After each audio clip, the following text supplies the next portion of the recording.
السلام علیکم ورحمۃ اللہ وبرکاتہ. ډیر خلک د زکات فطر په باره کې تپوس کوي. زکات فطره واجب دی. کور کې څومره کسان وي دغه سربراه باندې هغه واجب دی. بچی وي او که چیرې کور کې څوک بل څوک وي څه مثلا مزدوري دی، نوکاري دی، ډریوري دی، هغه خوري څښي نو هغه سره د خوړلو څښلو ذمه داري د سړي دی نو هغه والا واجب دی. او کوم وړکی څه اذان نه مخکې روژه ماتي نه مخکې پیدا شو دغه والا واجب دی. او اخللي کله دي د عید شپې روژه ماتي د بعد او سبا په نمانځه نه مخکې د عید نمانځه نه مخکې کوم سړی د عید لمونځ کوي، که کوم سړی د عید لمونځ نه کوي هغه د ماسپښین لمانځه نه مخکې ویل کړي. مقدار یې څومره دی؟ 3 سېره. 3 سېره مقدار دی. غنم وي،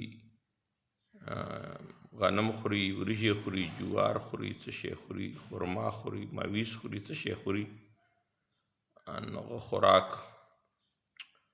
3 سېره. اگر چې نن سبا ځینې علما د داؤں یي مثلا کوم خلک خرو خوراکونه کوي او ټیکاله برای نام خوري او د نور شیونه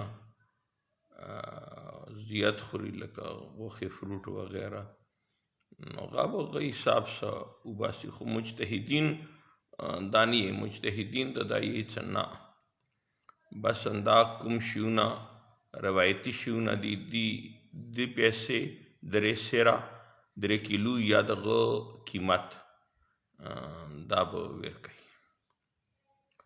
او دا شیونه په دغه باندې ځینې خلک په جمعاتو کې لګوي یا په امام بارګاهو کې لګوي. دا مجتهدین منع کوي، نه دا د غریب حق دی او اول د لوکل غریب حق دی. چې کوم ځای کې ته اوسې خپل خپلوان غریبان وي هغه بهتر دي، بیا همسایه، بیا کلي والا.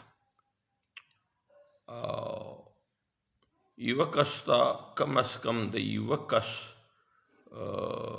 فطره ورکول پکار دي. داسې نشي کولی چې د 3 کیلو 1.5 کیلو یوه ته ورکړي، یو نیم بل ته ورکړي، یا پیسې نیمې یوه ته ورکړي نیم بل ته ورکړي.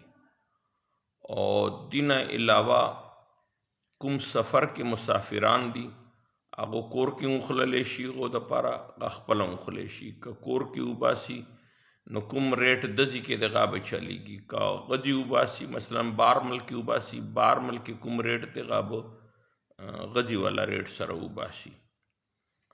او کوم کسان کوم مؤمنان په دبی، ابوظبي،